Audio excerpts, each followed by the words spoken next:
നാരായണ നാരായണ നാരായണ. ഓം കൃഷ്ണ കൃഷ്ണ ഹരേ ജയ പാഹി രാധാകൃഷ്ണ രമാപദേ പാഹി. കൃഷ്ണ കൃഷ്ണ ഹരേ ജയ പാഹി രാധാകൃഷ്ണ രമാപദേ പാഹി. എനിക്കാരുണ്ടു വേറെ സഹായം കൃഷ്ണനല്ലാതെ ഭൂവിൽ തുണയ്ക്കാൻ. എനിക്കാരുണ്ടു വേറെ സഹായം കൃഷ്ണനല്ലാതെ ഭൂവിൽ തുണയ്ക്കാൻ.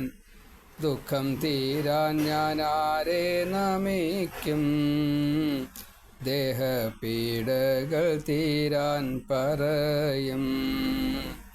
ദുഃഖം തീരാൻ ഞാൻ ആരെ നമിക്കും, ദേഹപീഡകൾ തീരാൻ പറയും. എൻ്റെ മാതാപിതാക്കൾക്കുമാകാ ഗുരുവാരും കലിയിലില്ലാതായി. എൻ്റെ മാതാപിതാക്കൾക്കുമാകാ ഗുരുവാരും കലിയിലില്ലാതായി. പ്രാരബ്ധം ഞാൻ സ്വയമുണ്ണും ശ്രീകൃഷ്ണൻ തൻ ആജ്ഞയിതെന്നും. പ്രാരബ്ധം ഞാൻ സ്വയമുണ്ണും ശ്രീകൃഷ്ണൻ തൻ ആജ്ഞയിതെന്നും. ഇതു ഗോവിന്ദനാൽ തന്ന യോഗം, മർത്യവേഷത്തിൽ കർമ്മങ്ങൾ തീർക്കാൻ.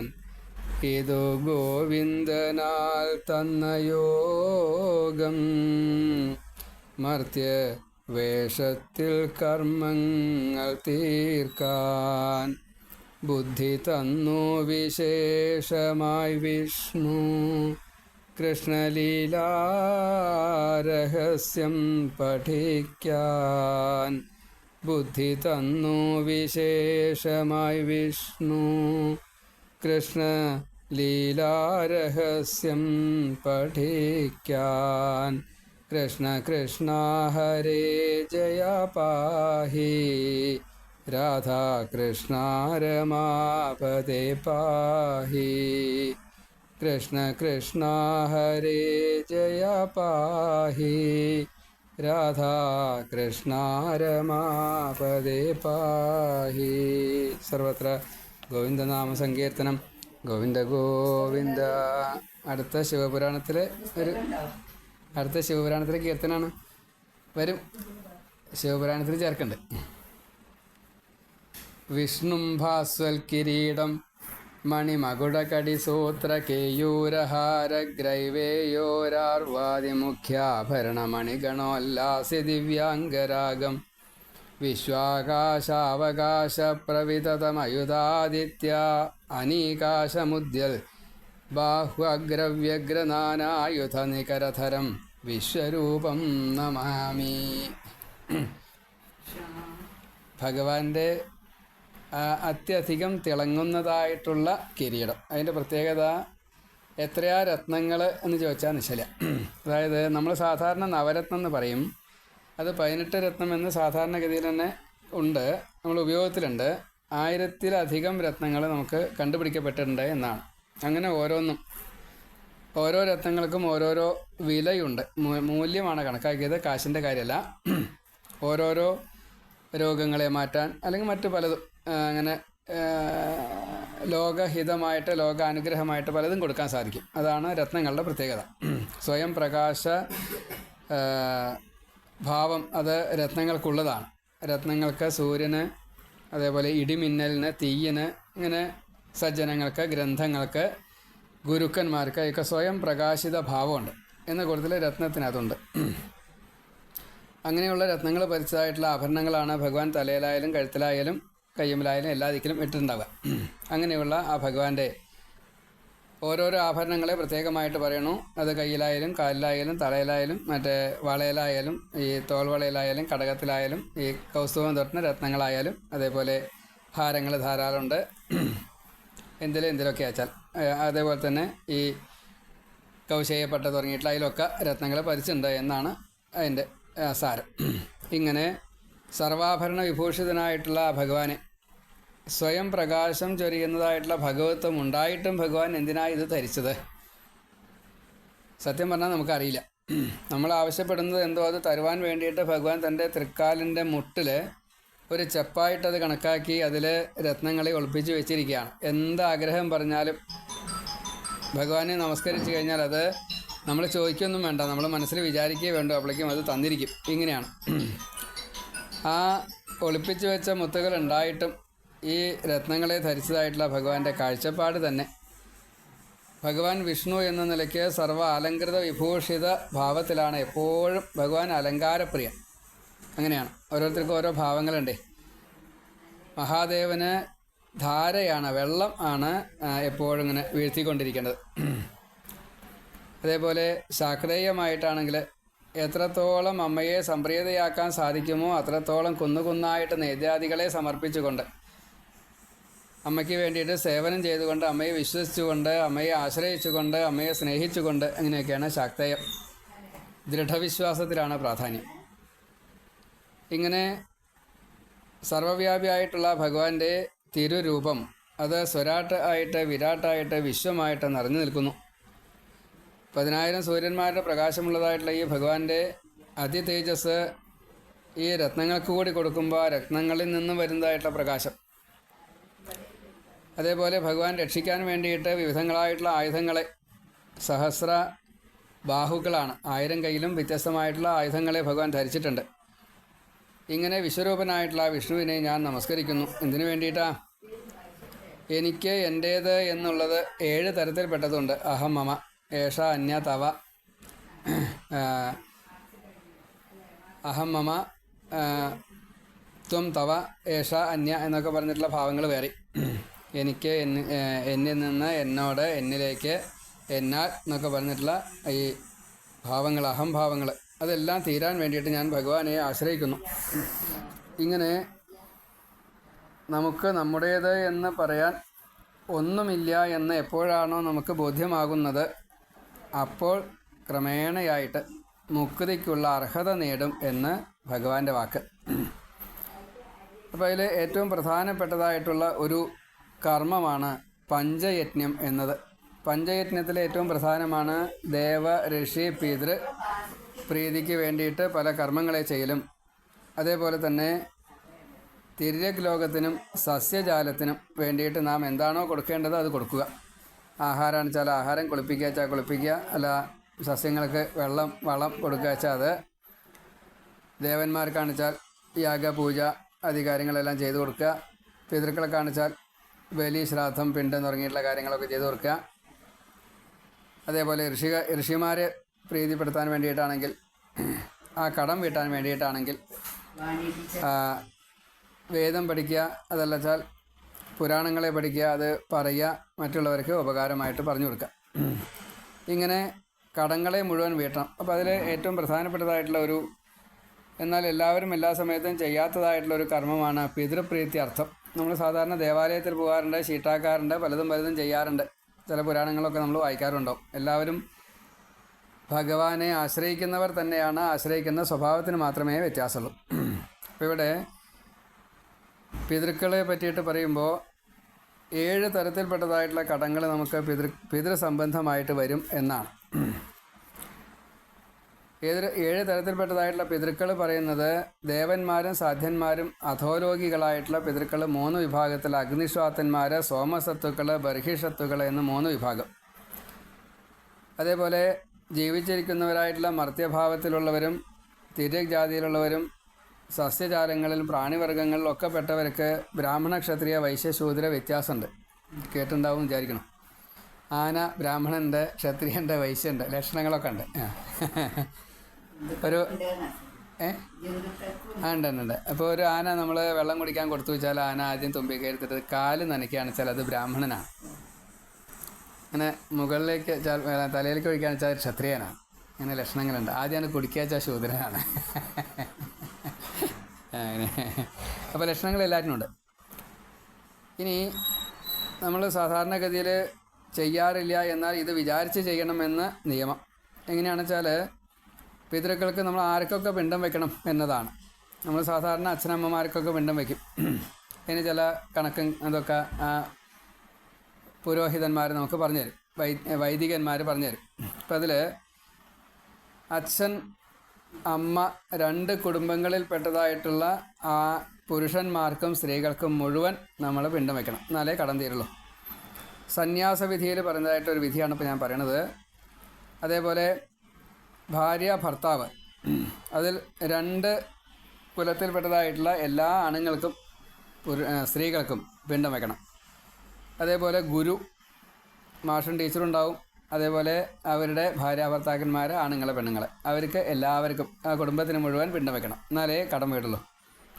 പിന്നെ സുഹൃത്ത് ഇതേപോലെ തന്നെയാണ്, ആണ് പെണ്ണൊക്കെ ഉണ്ടാവും, അവർക്കൊക്കെ പിണ്ടം വയ്ക്കണം. പിന്നെ പരിചിതർ എന്ന് പറഞ്ഞു കഴിഞ്ഞാൽ 2 തരത്തിൽപ്പെട്ടതാണ്. ഒന്ന് സ്ഥായി ആയിട്ടുള്ള പരിചയം, മറ്റത് അപ്പോൾ കാണും പിന്നെ കാണില്ല, അങ്ങനെയുള്ള പരിചയം. അത് 7 അടി നടന്നാൽ സുഹൃത്തായി എന്നാണ് നിയമം. അപ്പോൾ അത്രയും നേരം എന്ന് സാരം. അങ്ങനെ കണ്ട ഓരോരുത്തരും നമുക്ക് സംഘം ഉണ്ടായി എങ്കിൽ, ബന്ധമുണ്ടായി എങ്കിൽ ഒന്നും വേണ്ട, വെറുതെ അനുഭവിച്ചാൽ മതി. അങ്ങോട്ടും ഇങ്ങോട്ടും കൊടുക്കലായാലും വേണ്ടില്ല, വാങ്ങലായാലും വേണ്ടില്ല. സംഘമുണ്ടായി കഴിഞ്ഞാൽ, അനുഭവിച്ചു കഴിഞ്ഞാൽ ബന്ധമായി, പരിചിതം ആയി. ആ പരിചിതൻ്റെയും ഈ ബന്ധുക്കൾക്ക് എന്നുള്ള നിലയ്ക്ക് ആണുങ്ങൾക്കും പെണ്ണുങ്ങൾക്കും നമ്മൾ പിണ്ടം വയ്ക്കണം. ഇനി അപരിചിതൻ, നമ്മൾ കേട്ടിട്ടുണ്ടാവും, കണ്ടിട്ടുണ്ടാവില്ല, അനുഭവിച്ചിട്ടുണ്ടാവില്ല. ആ രീതിയിൽ കേട്ടറിവ് മാത്രമല്ല, അതും അപരിചിതനാണ്. എത്രയോ ആൾക്കാർ അവിടെ ഇവിടെയൊക്കെ ഉണ്ട്, എല്ലാവർക്കുമായിട്ട്. കാരണം അതിൻ്റെ കാരണം പറയുന്നത്, നാനായോനി ശരീരത്തിലാണ് ജീവൻ എങ്ങനെ സഞ്ചരിച്ചുകൊണ്ടിരിക്കുന്നതിൻ്റെ ഇടയ്ക്ക് പക്ഷിമൃഗാദികളോ അല്ലെങ്കിൽ അങ്ങനെ സസ്യങ്ങളോ പ്രാണികളോ ഒക്കെ ആയിട്ടുണ്ടാവാം, ജലജീവികളോ ഒക്കെ ആയിട്ടുണ്ടാവാം. പക്ഷേ വീണ്ടും മർത്യജന്മം കിട്ടിയിട്ടുണ്ടാവാം, ഇവിടെ ആയിക്കോളണമെന്നില്ല, മറ്റെവിടെയെങ്കിലും ആവാം. ഈ അപരിചിതരും നമുക്ക് പൂർവ്വകാലങ്ങളിൽ ഒരുപക്ഷെ ബന്ധമുണ്ടാവാം. അതുകൊണ്ട് ആ കടത്തിനും ഈ പിണ്ടം വയ്ക്കണമെന്നാണ്. ഇങ്ങനെ 24 തരത്തിൽപ്പെട്ടതായിട്ടുള്ള പിതൃക്കളെ മുഴുവൻ തൃപ്തിപ്പെടുത്താൻ വേണ്ട ഉദകപിണ്ടാദികൾ കൊടുത്താൽ മാത്രമേ നമുക്ക് സന്യസിക്കാൻ അർഹതയുള്ളൂ എന്നാരെങ്കിലും കേട്ടിട്ടുണ്ടോ? കലികാലത്ത് സന്യാസം എങ്ങനെയുണ്ട്?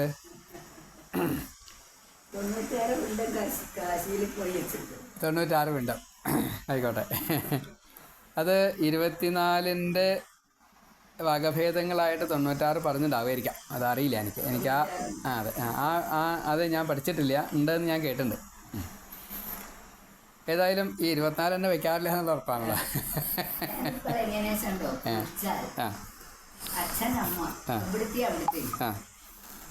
പരമ്പര ക്രമേണമായിട്ട് എന്താണ്ടാവുക, മുടങ്ങും എന്നാണ് ഈ ഉദകപൂർവ്വം കൊടുക്കാഞ്ഞാലേ. അപ്പോൾ നമ്മൾ സാഹചര്യങ്ങളെ കൊണ്ട് പലർക്കും പലതും ചെയ്യാൻ സാധിക്കില്ല. അപ്പോൾ അതിനൊരു വിധി പറഞ്ഞിട്ടുണ്ട്. പുരോഹിതന്മാരായാലും വൈദികന്മാരായാലും തന്ത്രിമാരായാലും അവരൊക്കെ പറഞ്ഞിട്ടുണ്ട്, അല്ലെങ്കിൽ ആ സമുച്ചയത്തിലുണ്ട്. മനസ്സുകൊണ്ട് ചെയ്താൽ മതിയെന്ന്. പുരാണങ്ങളും അങ്ങനെയാണ്, മനോമഖം ചെയ്താൽ മതി എന്ന് പറയുന്നുണ്ട്. അപ്പോൾ മനസ്സുകൊണ്ടെങ്കിലും നമ്മളത് ചെയ്യണം എന്നതാണ്. അപ്പോൾ നമ്മൾ സാധാരണഗതിയിൽ ഊണ് കഴിക്കുമ്പോൾ ശ്രദ്ധിക്കില്ലല്ലോ, വറ്റ് കുറേ കളയും അല്ലേ, കുറേ ചണ്ടികളുണ്ടാവും. ചണ്ടികളല്ല, നമ്മൾ ശ്രദ്ധിക്കാതെ കൊണ്ട് കഴിക്കാൻ പറ്റുന്നതും കഴിക്കാത്തത് അങ്ങനെയൊക്കെ ഉണ്ടാവും. ഇതൊക്കെ നമുക്ക് ബാക്കി വരുന്ന ദോഷങ്ങളായിട്ട് വരും. ഇതെങ്ങനെയാണ് തീർക്കുക ചോദിച്ചാൽ ശരിയാണ്. അതായത് ആഹാരം എല്ലാവർക്കും വേണ്ടിയിട്ടുള്ളതാണ്. അവരുടെ അന്നമാണ് നാം എടുത്തിട്ട് വൃത്തികേടാക്കിയിട്ട് കളയുന്നത്. അപ്പോൾ ഈ പാപം എങ്ങനെയാണ് നമ്മൾ തീർക്കില്ല. അപ്പോൾ അതുകൊണ്ടാണ് ഈ പ്രാണിവർഗ്ഗങ്ങൾക്ക് പിണ്ടം വെച്ചിട്ടില്ല വെച്ചാൽ ഈ കടം വീടില്ല.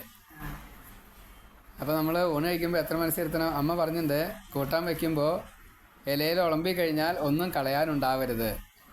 അപ്പോൾ നമ്മളൊക്കെ എന്താ കൊശറാക്കൊള്ളി ചോദിക്കാമെന്ന് പറയില്ലേ, മുരിഞ്ഞ ചണ്ടിയോ എന്ന് ചോദിക്കാറുണ്ട്. കറിവേപ്പിലയോ മുരിഞ്ഞ ചണ്ടിയോ എന്ന് ചോദിക്കാറുണ്ട്. കറിവേപ്പില തിന്നാലോ, അപ്പോൾ അതിനുള്ളത് ഇടാവും. മുരിഞ്ഞ ചണ്ടി എന്താ ചെയ്യുക, തിന്നാൻ പറ്റില്ല. അപ്പോൾ അതൊഴിച്ച് ബാക്കിയുള്ളതൊക്കെ എന്ന് വെച്ചാൽ കളയാവുന്നതിനൊരു പരിധിയുണ്ട്. അത് നമുക്ക് തിന്നാൻ പറ്റില്ല എന്നുള്ള ഉറപ്പാണല്ലോ. ഇപ്പോൾ നമുക്ക് തിന്നാന്നായിട്ടുണ്ട്. എങ്ങനെയാണ് മുരിഞ്ഞ ചണ്ടി തിന്നുക? പൊടിക്കാറുണ്ട്, ഉണക്കിയിട്ട് പൊടിച്ചിട്ട് അത് മരുന്നാണ്. അപ്പോൾ ഉണക്കി പൊടിച്ചിട്ട് അത് ഉപയോഗിക്കാം. പക്ഷേ നമ്മളിപ്പോൾ കൂട്ടാൻ വെച്ച് കഴിഞ്ഞാൽ അത് ഉപയോഗിക്കാൻ പറ്റില്ല. അപ്പോൾ അത് കളയണം. അപ്പോൾ ഓരോരോ തരത്തിൽ എന്തെങ്കിലും ആവട്ടെ. അപ്പോൾ നമുക്ക് സാധാരണഗതിയിൽ സദ്യക്ക് പോയി കഴിഞ്ഞാൽ എത്രയോ സാധനങ്ങൾ ഈ വിളമ്പിയത് നമ്മൾ കുറച്ച് വിളമ്പിയിട്ടുള്ളൂ, മുഴുവൻ കഴിക്കാൻ പറ്റുമെങ്കിലും കളയേണ്ടതായിട്ട് ധാരാളം ഉണ്ടാവും അല്ലേ? അപ്പോൾ മുളകിൻ്റെ ഞെട്ടി തുടങ്ങിയിട്ടുള്ള കാര്യങ്ങളൊക്കെ വറുത്താൽ കഷ്ടിച്ച് പറ്റുമായിരിക്കാം, എല്ലാ ഞെട്ടിയും പറ്റില്ലെങ്കിലും എന്തെങ്കിലും ആവട്ടെ പോട്ടെ. അപ്പോൾ അത്രയും കൂടുതൽ ശ്രദ്ധിക്കണം. എന്തിനു വേണ്ടിയിട്ടാണ്? ഈ കടം വരാതിരിക്കാൻ വേണ്ടിയിട്ടാണ്. അപ്പോൾ അവിടെ ഞാൻ പറയാൻ ഉദ്ദേശിച്ച കാര്യം, ദക്ഷന് പുത്രന്മാരുണ്ടാവാതെ കണ്ട് ഇനി എന്ത് വേണമെന്ന് ആലോചിച്ചപ്പോൾ ഭഗവാന്റെ നിർദ്ദേശപ്രകാരം മാനസ പുത്രന്മാരെ സൃഷ്ടിക്കാൻ വേണ്ടിയിട്ട് പറഞ്ഞു. അങ്ങനെയാണ് ആദ്യത്തെ സൃഷ്ടി നടന്നത്. അതാണ് 10,000 എന്നേ പറയാൻ നിർത്തിയുള്ളൂ. അത്രയും ഹര്യശന്മാരുണ്ടായി ആദ്യം എന്നാണ്. ഭഗവാന്റെ എന്തെല്ലാം കിട്ടി ഈ ചതുശ്ലോകി ഭാഗവത അനുഗ്രഹം കൊണ്ട്. അഹമേവാസമേവാഗ്രേ നാന്യദ്യ സരസത്പരം പശ്ചാത്തഹം യഥേതച്ചയോവശിഷ്യേത സോസ്മ്യഹം. അപ്പോൾ ഞാനേ ഉള്ളൂ, മുമ്പും ഇന്നും നാളെ. അപ്പോൾ എന്നിലേക്കാണ് എല്ലാം എത്തിക്കേണ്ടത്. അപ്പോൾ ഒന്നും സംശയിക്കാനില്ല. അതെ, അതേപോലെ എല്ലാം കൊടുത്തു എന്നാണ്. കഴിവ് കൊടുത്തു, ഊർജം കൊടുത്തു, ഇച്ഛാജ്ഞാന ക്രിയാശക്തി മുഴുവൻ കൊടുത്തു. അപ്പോൾ കിട്ടിയത് കൊണ്ട് ചെയ്താൽ മതി. അപ്പോൾ മനോസൃഷ്ടി നടത്താനുള്ള കഴിവുണ്ടായതുകൊണ്ട് അങ്ങനെ സൃഷ്ടി വർദ്ധിപ്പിക്കാൻ വേണ്ടിയിട്ട് ഹരിശ്വരന്മാരെ 10,000 പേരെ സൃഷ്ടിച്ചപ്പോൾ അവർക്ക് അതിനുള്ള അർഹത കിട്ടാൻ വേണ്ടിയിട്ട് തപസ് ചെയ്യാൻ വേണ്ടിയിട്ട് വിട്ടു. തപസ് ചെയ്യാൻ വേണ്ടി പോണ വഴിക്ക് നാരദൻ കണ്ടു. നാരദൻ എന്ന് വെച്ചാൽ നാരന്തം പരമാത്മകം ഇതി നാരദ എന്നാണ് അതിൻ്റെ നിയമം. അപ്പോൾ ജൈവജാലങ്ങളെ പരമാത്മാവിലേക്ക് എത്തിക്കുക എന്നുള്ള ഡ്യൂട്ടിയാണ് ചെയ്യുക. അദ്ദേഹം എന്ത് ചെയ്തു? ഈ ഹരിശ്വരന്മാരെ വിട്ടിട്ട് നിങ്ങളിങ്ങനെയൊക്കെ ചെയ്യാൻ പറ്റുമോ എന്നൊക്കെ ചോദിച്ചൊരു 10 ചോദ്യം ചോദിച്ചു. ആ 10 ചോദ്യം നമ്മൾ ജീവിതത്തിൽ പകർത്തുകയാണെങ്കിൽ നേരിട്ട് നമ്മൾ ഈ മുക്തിയിലേക്കൊന്നും പോവില്ല കേട്ടോ. അവർക്ക് ബുദ്ധി ഉണ്ടായത് കൊണ്ട് അവരിനി കടപ്പാട് വേണ്ട എന്ന് വിചാരിച്ചുകൊണ്ട് അവർ മുക്തിയിലേക്ക് പോയിച്ചാലും നമ്മളെപ്പോലുള്ള സകാമികൾ പ്രാരബ്ധം തീർക്കാൻ വേണ്ടിയിട്ട് അതിനെ ശരിക്ക് കൊണ്ട് നടക്കുകയും ചെയ്യും. ഈ ജന്മം കൊണ്ട് തന്നെ മുക്തി നേടുകയും ചെയ്യും. ഇപ്പോൾ ആദ്യത്തെ ചോദ്യം എങ്ങനെയാ വെച്ചാൽ, ഭൂമിയുടെ അറ്റം കാണാതെ കണ്ട് സൃഷ്ടിക്കാൻ പുറപ്പെട്ടാൽ ശരിയാവുമോ? രാജാവകാശം. രാജാവ് എന്നുള്ളതിൻ്റെ അർത്ഥം തന്നെ ശരിയാവില്ല. കാരണം രഞ്ജിപ്പിക്കുക എന്ന ഭാവമാണല്ലോ. അപ്പോൾ എല്ലാ ഡിഗ്രിക്ക് എത്താൻ നമുക്ക് എത്ര പറ്റും? നമ്മുടെ വിളപ്പിൻ്റെ എല്ലാ ഭാഗവും നമുക്കറിയാം? നമുക്കറിയില്ല. കുറച്ചൊക്കെ അറിയുന്ന നടിക്കുക, അത്രയാണ്. അപ്പോൾ അത്രയാണ്. 10 സെൻറ്റായാൽ പറ്റുന്നില്ല, പിന്നെ വേണ്ട ഒരേക്കരയാത്ത കാര്യം അതാണ്. അപ്പോൾ അവിടെ ഈ ചോദ്യം ഭൂമിയുടെ അറ്റം കാണാൻ പറ്റുമോ എന്നതാണ്. ഭൂമിയുടെ അറ്റം എന്ന് അവിടെ നാരദൻ പറഞ്ഞതിൻ്റെ വ്യംഗ്യാർത്ഥം, അല്ലെങ്കിൽ അതിൻ്റെ ശ്ലേഷമെന്നോ വ്യംഗ്യെന്നോ മർമ്മെന്നോ ഗൂഢമെന്നോ പലതും ഉണ്ട്. കുറച്ചാണ് കൂടുതൽ പോയി കഴിഞ്ഞാൽ കൂടുതലാണ്. എന്തായാലും സംസാരം എന്നാണ് ആ വാക്കുകൊണ്ട് ഉദ്ദേശിച്ചത്. കാരണം ഏത് ശരീരം സ്വീകരിക്കാച്ചാലും ഈ പഞ്ചഭൂതങ്ങളാണ്. അപ്പോൾ അതിലേക്ക് എത്തിപ്പെടാണ്ടിരിക്കാൻ വേണ്ടിയിട്ടുള്ള ആ ഭാവത്തിലേക്ക് എത്താൻ സാധിക്കുമോ? അത് മുഴുവൻ അറിയുമോ എന്നാണ് ചോദ്യം. ഇപ്പോൾ നമുക്ക് പ്രാണിവർഗത്തിനെ നമുക്കറിയില്ല, നമ്മുടെ മനുഷ്യരാശിയെ പോലും നമുക്കറിയില്ല. അതിന് കൂടുതൽ എന്താ അപ്പുറത്ത് പറയാനുള്ളത്? അപ്പോൾ ഓരോരുത്തർക്കും ഓരോ കഴിവുകളുണ്ട്. അപ്പോൾ അത് അറിയുമോ എന്ന് ചോദിച്ചു. അത് അറിയില്ല എന്ന് നമുക്ക് മനസ്സിലായി, പക്ഷേ അവർക്ക് അറിയുമെന്നുള്ളത് അവർക്ക് മനസ്സിലായി. അപ്പോൾ അത് നല്ലോണം അവർ ഗ്രഹിച്ചു. ഭൂമിയുടെ അറ്റത്തെ അവർ കണ്ടു. അതായത് ഇനി ശരീരം വേണ്ടാതിരിക്കാൻ എന്തൊക്കെ വേണോ അതവർ നല്ലോണം മനസ്സിലാക്കി. രണ്ടാമത്തെ ചോദ്യം, ഒരു പുരുഷനോട് കൂടിയ രാജ്യമേത് എന്നാണ്. ഇപ്പോൾ ഒരു പുരുഷൻ ഉള്ള രാജ്യമേതാ? ഭഗവാൻ മാത്രമല്ലേ ഉള്ളൂ പുരുഷനായിട്ട്, ബാക്കിയുള്ളതൊക്കെ സ്ത്രീകളല്ലേ. അപ്പോൾ അത് സംശയിക്കാനേ ഇല്ല. ബ്രഹ്മാണ്ടം, ആ ബ്രഹ്മാണ്ടത്തിൽ ഒരു പുരുഷൻ മാത്രമേ, ഈശ്വരൻ മാത്രമേ ഉള്ളൂ എന്ന് അവർക്ക് മനസ്സിലായി. അപ്പോൾ അതുകൊണ്ട് അവരുടെ ലക്ഷ്യം ഈ ബ്രഹ്മാണ്ടത്തിലെ ഈശ്വരനായിട്ടുള്ള പുരുഷനിലേക്ക് എത്താനാണ് ഇനി ഞാൻ ശ്രമിക്കേണ്ടത് എന്ന് ഓരോരുത്തരും വിചാരിച്ചു. രണ്ടാമത്തെ ചോദ്യത്തിന് ഉത്തരം കിട്ടി. മൂന്നാമത്തെ ചോദ്യം, അകത്ത് പോയാൽ പുറത്ത് വരാൻ പറ്റാത്തതായിട്ടുള്ള ഗുഹ ഏത് എന്നാണ്. അല്ലേ, ഗുഹോദരസ്ഥം ആണ് ഭഗവാൻ. അപ്പോൾ ഭഗവാൻ ഈ സാക്ഷിയായിട്ടിരിക്കേണ്ട, അന്തര്യാമിയായിട്ടിരിക്കേണ്ട, അതിലേക്ക് എത്തിയാൽ പോലും പോരാ എന്ന് സ്വയം നിയമമുണ്ട് അത്രേ. നമ്മൾ സാധാരണഗതിയിൽ എന്താ വിചാരിക്കാറും, ഭഗവാങ്കലെത്തുക, നമുക്ക് സകല സ്വരൂപം ചിന്തിക്കാനേ നമ്മളെ കൊണ്ടൊക്കെ സാധിക്കുള്ളൂ. അപ്പോൾ ഇവിടെ ചോദിച്ച ചോദ്യം എന്താണ്? അകത്ത് പോയാൽ പുറത്ത് വരാൻ പറ്റാത്ത ഗുഹയാണ്. അപ്പോൾ അതുകൊണ്ട് ബ്രഹ്മത്തിൽ ലയിച്ചല്ലാതെ കണ്ട് പുറത്ത് വരാത്തൊരവസ്ഥ വരില്ല. ബ്രഹ്മാണ്ടത്തിലെ ഏത് നാരായണനിൽ ലയിച്ചാൽ പോലും നാരായണൻ ലയിക്കാത്ത പക്ഷം നമുക്ക് വീണ്ടും ജന്മം വരും. നാരായണന് ലയമുണ്ട്, കേട്ടിട്ടില്ലേ? നാരായണൻ എന്നുള്ളത് അനന്തോത്മനാഭനാണ്. അനന്തോത്മനാഭൻ എന്ന് പറഞ്ഞാൽ ബ്രഹ്മാണ്ട അധിപതിയാണ്. ആദ്യത്തെ ബീജം ആണ്, ആദ്യത്തെ പൂർണ്ണ വളർച്ച എത്തിയതായിട്ടുള്ള ഒരു രൂപമാണ് നാരായണൻ. അതിലെല്ലാം ഉണ്ട് എന്നാണ് പറയുക. ആ നാരായണനിലേക്കാണ് ഈ ജീവജാലത്തിൽ ആരായാലും ചെന്ന് ചേരേണ്ടത്. ആ നാരായണൻ പിന്നെ ബ്രഹ്മാണ്ടം ലയിക്കിനോട് കൂടിയിട്ട് ബ്രഹ്മത്തിൽ ലയിക്കും എന്നാണ്. അപ്പോൾ ആ ബ്രഹ്മാണ്ടത്തിൽ ലയിച്ചാൽ മാത്രമേ പിന്നീട് ഇങ്ങോട്ട് വരണ്ട, ബ്രഹ്മാണ്ടം കൂടി ഈ നാരായണൻ കൂടി അതിലേക്ക് ലയിച്ചാൽ മാത്രമേ, ബ്രഹ്മത്തിലേക്ക് ലയിച്ചാൽ മാത്രമേ ഇങ്ങോട്ട് വരണ്ട എന്നുള്ളൊരു ഭാവത്തിലെത്താൻ പറ്റും. അപ്പോൾ ബ്രഹ്മമാണ് എന്ന് മൂന്നാമത്തെ ചോദ്യത്തിന് ഉത്തരം കിട്ടി. നാലാമത്തെ ചോദ്യം, അനേകം രൂപം സ്വീകരിക്കുന്ന സ്ത്രീ ആര് എന്നാണ്. പുരഞ്ജനോപാഖ്യാനമാണ് ലക്ഷ്യം. അപ്പോൾ അവിടെ ഭാര്യയായിട്ട് സ്ത്രീ അല്ലേ? അപ്പോൾ ഭാര്യയായിട്ട് സ്ത്രീ അല്ല, ഭാര്യയായിട്ട് ബുദ്ധി. അതെ. അപ്പോൾ അനേക രൂപം സ്വീകരിക്കുന്ന ആ സ്ത്രീ ബുദ്ധിയാണ്. അപ്പോൾ നമ്മൾ സാധാരണഗതിയിൽ മനസ്സ് എന്നാണ് പറയാറുമെങ്കിലും മനസ്സല്ല, ബുദ്ധിയാണ്.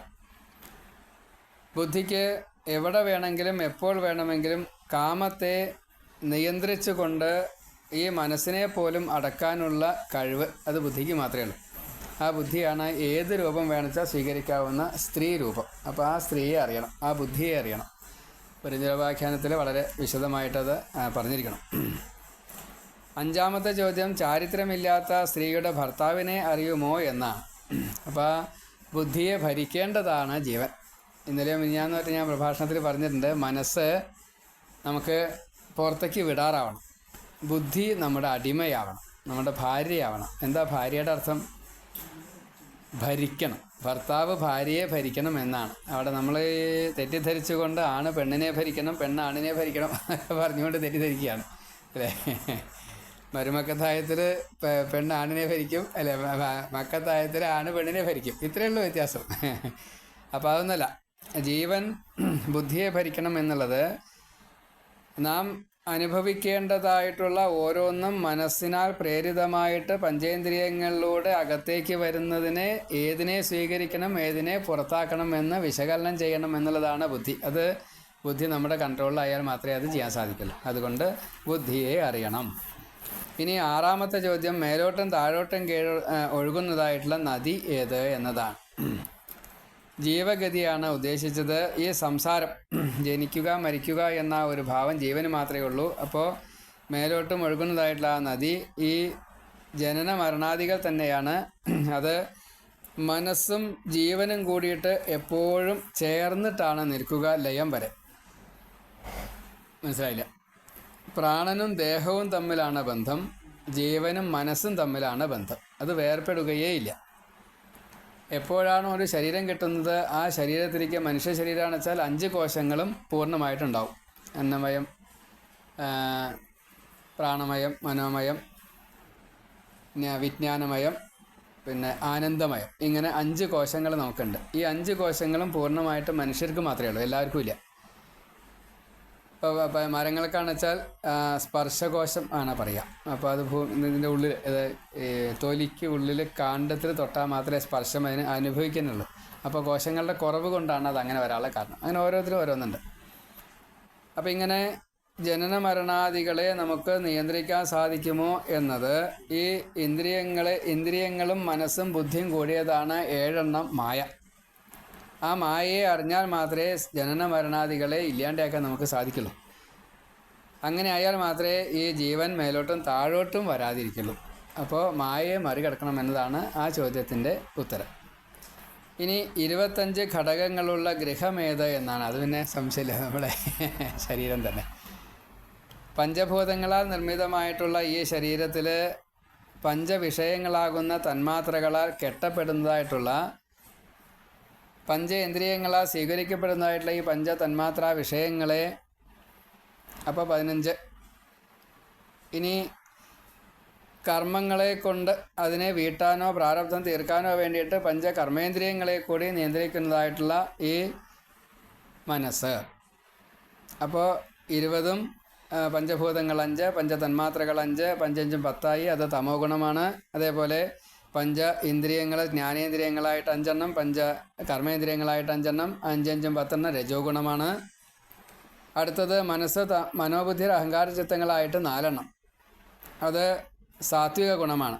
ഇങ്ങനെ 24 തത്വങ്ങളും അതെല്ലാം കൂടിച്ചേർന്നതായിട്ടുള്ള ഈ ശരീരം 25ാമത്തേതായിട്ടുള്ള തത്വവും അത് കൂടിച്ചേർന്നതാണ് 25 ഘടകങ്ങളുള്ള ഈ ഗൃഹം എന്നറിഞ്ഞു കഴിഞ്ഞാൽ, ഈ ജീവൻ അതിലാണ് ശയിക്കുന്നത് എന്നറിഞ്ഞു കഴിഞ്ഞാൽ, ഈ പുരിയാണ് ഇത്. അല്ലേ? നമ്മൾ ആ പുരി, അതാണ് പുരത്തെ ജയിക്കുന്നവൻ, ഈ പുരിയാണിത്.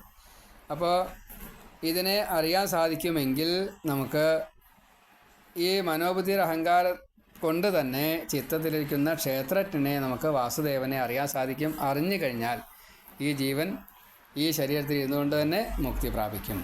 അപ്പോൾ 7ാമത്തെ ചോദ്യം അതിനുത്തരം കിട്ടി. 8ാമത്തെ ചോദ്യം വിചിത്ര കഥകളോട് കൂടിയ ഹംസത്തെ അറിയുമോ എന്നാണ്. അത് സാക്ഷിയായിട്ട് അന്തര്യാമിട്ട് ഭഗവാൻ നമ്മുടെ കൂടെയുണ്ട്. ജീവനെ തന്നെ അറിയില്ല നമുക്ക്, എന്നിട്ട് വേണ്ടിപ്പോൾ പ്രാണനെ അറിയില്ല, ജീവനെ അറിയില്ല, മനസ്സിനെ അറിയില്ല, ഭഗവാനെ സാക്ഷിയും നമുക്കറിയില്ല. ഏതായാലും നമുക്ക് എന്തൊക്കെ അറിയാം, എന്തൊക്കെയോ ഉണ്ട് എന്നറിയാം. നമുക്ക് വിശകലനം ചെയ്യാൻ സാധിക്കുന്നില്ലല്ലോ. അപ്പോൾ അവർക്ക് ഈ ഹംസത്തെ അറിയാൻ സാധിച്ചു. എങ്ങനെയാണ് ഹംസം നമ്മളെ നിയന്ത്രിക്കുന്നത് എന്നതാണ് ഏറ്റവും പ്രധാനം. എങ്ങനെയാണ് നിയന്ത്രിക്കുന്നത്? പ്രാരബ്ധം തീരാൻ വേണ്ടിയിട്ട് കർമ്മങ്ങളെ ചെയ്യിക്കാനുള്ള പ്രേരണ മനസ്സിന് കൊടുക്കുകയും അതിൽ സാത്വികമായതിനെ സ്വീകരിക്കാനും സാത്വികമല്ലാത്ത രജോ തമോ ഗുണങ്ങളെ മുഴുവൻ ഒഴിവാക്കാനുമുള്ള ജ്ഞാനത്തെ കൊടുക്കുകയും ചെയ്യും. എന്നിട്ട് ഏത് എടുക്കണമെന്ന് മനസ്സ് സ്വയം വിചിന്തനം ചെയ്യുന്നു, ജീവനെ പ്രേരിപ്പിക്കുന്നു. മനസ്സ് ചീത്തയാണ് എടുക്കുന്നതെങ്കിൽ, രജോ ഗുണോ തമോ ഗുണം എടുക്കുന്നതെങ്കിൽ മനുഷ്യനോ അസുരനോ രാക്ഷസനോ ആയിട്ട് വീണ്ടും വീണ്ടും ജനിക്കേണ്ടി വരുന്നു. അതല്ല വെച്ചാൽ ജലജീവിയായിട്ടോ അതിലും താഴെ വെച്ചാൽ പ്രാണികളൊക്കെ ആയിട്ടോ വേണ്ടി വരുന്നു. സാത്വികം മാത്രമാണ് എടുക്കുന്നത് എങ്കിൽ അതിൽ ശുദ്ധസത്വമാവാനുള്ള പ്രേരണയാണ് മനസ്സ് ഈ ജീവന് കൊടുക്കുന്നത് എങ്കിൽ ക്രമേണയായിട്ട് മുക്തിപഥത്തിലേക്ക് എത്തുന്നു. അപ്പം നമ്മളൊക്കെ ആ ഒരു മുക്തിപഥത്തിലേക്ക് എത്താൻ ശ്രമിക്കുന്ന ഭാവത്തിൽ എത്തിയിരിക്കണം. നമ്മൾ പല ചീത്തകർമ്മങ്ങളും ചെയ്യണ്ടാവാം. അനവധി ചീത്തകർമ്മങ്ങൾ നമ്മൾ അറിഞ്ഞും അറിയാതെയും നമ്മൾ ചീത്തയാണെന്ന് അറിയാതെ കൊണ്ട് തന്നെ ചീത്ത കാര്യങ്ങൾ ചെയ്യണ്ടാവാം. പക്ഷേ എങ്കിലും അറിഞ്ഞ് ചെയ്യണ്ടേ, അറിയാം. അപ്പോൾ പറ്റില്ല, അതെ പറ്റില്ല. അപ്പോൾ നമ്മളിപ്പോൾ ഒരു മുമുക്ഷു ഭാവത്തിലെത്തിയിട്ടുണ്ട്. മോക്തും ഇച്ഛ മുമുക്ഷ. അപ്പോൾ ആ ഒരു മുമുക്ഷു ഭാവത്തിൽ നമ്മൾ എത്തിയത് കൊണ്ട് നമുക്ക് ഈ ഹംസം നമ്മളെ എങ്ങനെയൊക്കെയോ നിയന്ത്രിക്കുന്നുണ്ട് എന്നുള്ള ധാരണയിൽ നമ്മൾ എത്തിയിട്ടുണ്ട്. അപ്പോൾ 8ാമത്തെ ചോദ്യം അങ്ങനെ കഴിഞ്ഞു. 9ാമത്തെ ചോദ്യമാണ് ഒരാൾക്ക് നിയന്ത്രണമില്ലാത്ത, ഭഗവാൻ പോലും നിയന്ത്രിക്കാത്തതായിട്ടുള്ള വജ്രം പോലെ മൂർച്ചയുള്ളതായിട്ടുള്ള സ്വയം കറങ്ങുന്നതായിട്ടുള്ള ചക്രം ഏത് എന്ന ചോദ്യം. കാലചക്രം. കാലത്തെ നമുക്ക് ഇപ്പോൾ നേരത്തെ അരമണിക്കൂർ മുന്നേ നിർത്തണം വിചാരിച്ചു, നമ്മൾ 1:15 സമയം നിർത്താൻ കഴിയില്ല. എന്താ കാരണം? നമ്മുടെ കൺട്രോളിലല്ല കാലം, ഭഗവാൻ പോലും കൺട്രോൾ വെച്ചിട്ടില്ല. ഇങ്ങനെ 9ാമത്തെ ചോദ്യം. 10ാമത്തെ ചോദ്യം ചോദിച്ചത് ഇതൊന്നും അറിയാതെ കണ്ട് അച്ഛൻ്റെ ആജ്ഞയും കേട്ടിട്ട് തപസ് ചെയ്തിട്ട് കല്യാണം കഴിച്ച് രാജ്യം ഭരിക്കാൻ വേണ്ടി പുറപ്പെടണമോ എന്നാണ് ചോദ്യം, അല്ലേ? വേദമാണ് അച്ഛൻ. അപ്പോൾ അച്ഛൻ പറയുന്നത് അതേപോലെ ചെയ്ത് കഴിഞ്ഞാൽ നമുക്ക് വേദത്തെ അറിയില്ല, വേദത്തിൻ്റെ പ്രയോഗത്തെ അറിയില്ല, വേദം എങ്ങനെയാണ് ഉപാസിക്കേണ്ടത് എന്നറിയില്ല, വേദം എന്താണ് ലക്ഷ്യം കണ്ടിരിക്കുന്നത് എന്നറിയില്ല. വേദം എല്ലാം പറഞ്ഞിട്ടുണ്ട് എന്നതാണ്. വേദഭാഷയുടെ അർത്ഥം തന്നെ വളരെ വ്യത്യസ്തമാണ്, അല്ലേ? 6 തരത്തിൽ നമ്മുടെ കാഞ്ചി കാമകോടി അത് വിസ്തരിച്ചിട്ടുണ്ട്. ഏത് കാലത്ത്? അധികം ആയിട്ടില്ല, 100 കൊല്ലം ആയിട്ടില്ല. 100 കൊല്ലം ആയിട്ടില്ല, പുള്ളി വെച്ചിട്ടാണല്ലോ. അപ്പോൾ അല്ലെങ്കിൽ തൃശ്ശൂർ വടക്കുന്നാഥിൻ്റെ അവിടെ വെച്ചിട്ടുണ്ടായിട്ടുണ്ട്. അപ്പോൾ ഒരേ ഋക്കിന് 6 അർത്ഥമുണ്ടെങ്കിൽ ഈ ശ്ലോകങ്ങൾക്കും 6 അർത്ഥം ഉണ്ടാവില്ലേ? പലതിനും ധാരാളം ഉണ്ട് കേട്ടോ. ഒരേ വാക്കിന് തന്നെ എത്രയോ അർത്ഥങ്ങളുണ്ട്. അപ്പോൾ വേദത്തെ അറിയാതെ കണ്ട് വേദം പറഞ്ഞത് അതേപടി ചെയ്യണ്ട എന്ന് ഈ പ്രജേതസ്സുകളുടെ അച്ഛൻ പറഞ്ഞതനുസരിച്ച് തപസ് ചെയ്യാൻ പോകുന്ന സമയം ദക്ഷൻ പറഞ്ഞതനുസരിച്ച് ഹരീശ്വരന്മാർ തപസ് ചെയ്യാൻ തപസ് ചെയ്യാൻ പോകുമ്പോൾ നാരദൻ ഈ പ്രേരണയെ കൊടുക്കുന്നു, ഈ ചോദ്യങ്ങളെ ചോദിപ്പിക്കുന്നു. അത് സ്വയമേ മനസ്സിലാക്കുന്നു. അച്ഛൻ എന്താണോ ഉദ്ദേശിച്ചത്, വേദം എന്താണോ ഉദ്ദേശിച്ചത്, രണ്ടും മനസ്സിലായി. അവർ വീണ്ടും ഇനി പ്രാരബ്ധത്തിലേക്ക് എത്തണ്ടെന്ന് വിചാരിച്ചിട്ട് നേരിട്ട് തപസ്സിന് പോയി മുക്തരായി. ഇങ്ങനെ ഇതിലുണ്ട്, ഒളിച്ചു വെച്ചിട്ടുണ്ടെങ്കിലും നമ്മളോടാണ് ഇതേ ചോദ്യം ചോദിക്കുന്നതെങ്കിൽ നമ്മൾ ഈ 100 വർഷം ജീവിച്ചുകൊണ്ട് ഈ ശരീരത്തിലിരുന്നു കൊണ്ട് മുക്തിക്കുള്ള അർഹത നമുക്ക് മാത്രമല്ല നമ്മുടെ പൂർവികർക്കും നമ്മുടെ വരും തലമുറയ്ക്കും കൂടി കൊടുത്തുകൊണ്ട് എല്ലാവർക്കും മുക്തിക്ക് പ്രധാനം നമ്മുടേതായിട്ടുള്ള ഉപാസന കൊണ്ട് കിട്ടുമാറാകട്ടെ എന്ന പ്രാർത്ഥനയോട് കൂടിയിട്ട് 100 വർഷം ജീവിക്കുകയാണെങ്കിൽ അതും ഒരു ഈശ്വര പ്രീതിയാണ്. കാരണം ഭഗവാൻ എന്തിനാണ് നമ്മളിങ്ങോട്ട് പടച്ചു വിട്ടത്? സൃഷ്ടി എത്ര കാലമാണോ സൃഷ്ടിയിൽ ബ്രഹ്മാണ്ടം നിലനിർത്തേണ്ടത് അത്രയും കാലം ഈ ജീവൻ സംസരിച്ചു കൊണ്ടേയിരിക്കണം. അതിന് ശരീരം വേണം, പ്രകൃതി വേണം, ബാക്കിയുള്ളതൊക്കെ വേണം. അതിനൊക്കെ നമ്മളെല്ലാവരും ഇങ്ങനെ മുക്തന്മാരായി കഴിഞ്ഞാൽ എന്താണ്ടാവുക? അത് നിലനിൽക്കില്ലല്ലോ. പ്രപഞ്ചം നിലനിൽക്കണില്ലല്ലോ. ബ്രഹ്മാണ്ടം നിലനിൽക്കേണ്ട അത്രയും കാലം നിലനിൽക്കണ്ടേ? ആ കാലസ്വരൂപനായിട്ടുള്ള ഭഗവാൻ ഇങ്ങനെയേ നമ്മളെ കൊണ്ട് ചിന്തിക്കുള്ളൂ, പ്രവർത്തിപ്പിക്കുള്ളൂ എന്ന് നമ്മുടെ ഭാവം. ഹൈരീശ്വരന്മാർക്കത് വേണ്ട, ശബളാശന്മാർക്കത് വേണ്ട. പക്ഷേ അടുത്ത തലമുറ ഭഗവാന്റെ ഇച്ഛ കൊണ്ട്, ബ്രഹ്മാവിൻ്റെ ആജ്ഞ കൊണ്ട്, ദക്ഷൻ്റെ ആഗ്രഹം കൊണ്ട് 60 പുത്രിമാരെ ഉണ്ടാക്കി എന്നാണ്. സ്ത്രീകൾക്ക് ബുദ്ധിയില്ല അത്രേ, അല്ലേ? സ്ത്രീകൾക്ക് ബുദ്ധിയില്ല. അതുകൊണ്ടല്ലേ ബ്രഹ്മാവ് ധൈര്യമായിട്ട് പറഞ്ഞു, സ്ത്രീകളെ സൃഷ്ടിച്ചോളൂ, നാരദൻ ആ വഴിക്ക് വരില്ല പറഞ്ഞു, അല്ലേ? നാരദൻ എന്ന് പറഞ്ഞ ബുദ്ധിയാണ്. അപ്പോൾ ബ്രഹ്മാവ് ബുദ്ധിയാണ്, നാരദൻ ബുദ്ധിയാണ്. അപ്പോൾ സ്ത്രീകളെ പഠിച്ചു വിട്ടാൽ പിന്നെ അവർ നോക്കിക്കോളും. എന്താ നോക്കിക്കോളുക? ഈ ബ്രഹ്മാണ്ടം നിലനിൽക്കേണ്ടത് അത്രയും നിലനിർത്തും. അപ്പോൾ ആരാ സ്ത്രീ? ഏകപുരുഷനേ ഉള്ളൂ എന്ന് പറഞ്ഞില്ലേ? അപ്പോൾ മീശ വെച്ചിട്ട് കാര്യമില്ല, ഞാനും പെണ്ണാണ്. ഇതാണ്. അപ്പോൾ ഈ ഒരു ഭാവത്തിൽ നമ്മെ ഭാഗവതം കൺഫ്യൂഷൻ തന്നുകൊണ്ട് കൺഫ്യൂഷനെ തീർക്കുന്നതായിട്ടുള്ള ഒരു നല്ല ഒരു കൗൺസിലിംഗ് ഗ്രന്ഥമാണ്, അല്ലെങ്കിൽ കൗൺസിലിംഗ് ജ്ഞാനമാണ്, വിദ്യയാണ്. അത് നമുക്ക് പ്രയോജനം തരുമാറാകട്ടെ എന്ന് പ്രാർത്ഥിച്ചുകൊണ്ട് വാക്കുകൾ ഭഗവാന്റെ തൃക്കാൽക്കൽ സമർപ്പിക്കുന്നു. സർവത്ര ഗോവിന്ദനാമ സങ്കീർത്തനം.